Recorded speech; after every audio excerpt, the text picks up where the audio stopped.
అక్రమ నిర్మాణాలపై జీహెచ్ఎంసీ అధికారులు కొరడా ఝుళిపిస్తున్నారు. సర్కిల్ 11 బీహెచ్ఎల్ ఎంఐజీలో అక్రమ నిర్మాణాలను జీహెచ్ఎంసీ సిబ్బంది కూల్చేస్తున్నారు.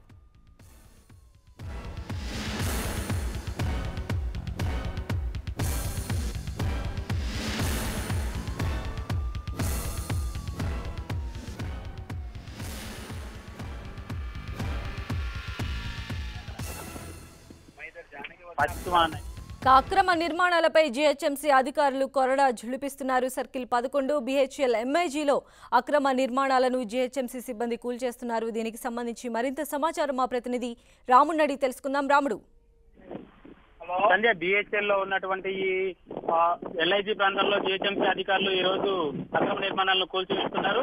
ఒక ప్రాంతం ఎల్ఐజీలో ఉన్నటువంటి 13, 14 నెంబర్ లో ఉన్నటువంటి ఈ పెంట్ హౌస్ ను మొత్తం పూర్తిగా కూల్చివేయడం జరిగింది అధికారులు. అదే విధంగా అన్ని ప్రాంతాల్లో ఉన్నటువంటి జీహెచ్ఎంసీలో ఉన్నటువంటి 18 సర్కిల్లో కూడా అన్ని ప్రాంతాల్లో దాదాపు 10-15 వరకు గుర్తించడం జరిగింది. ఇందులో కొన్నింట్లో తక్కువ, కొన్నింట్లో ఎక్కువైనప్పటికీ మొత్తం 172 అక్రమ నిర్మాణాలు ఏవైతే ఆన్గోయింగ్ లో ఉన్నాయో వాటన్నింటినీ అధికారులు గుర్తించారు. వాటన్నింటికి కూడా నోటీసులు ఇచ్చారు. అయితే గుర్తించిన వాటిలో మొత్తం 890 ఉండగా దాదాపు 172 మాత్రం ఏమాత్రం అసలు పర్మిషబుల్ కాకుండా అన్ని వైలెన్స్ చేసి, అన్ని రకాల చట్టాలను వైలెన్స్ చేసి కడుతున్నారనే వాటికి ముందుగా నోటీసులు ఇచ్చిన అధికారులు ఈ రోజు నుంచి కూల్చివేతలకు సిద్ధం కావడం జరిగింది.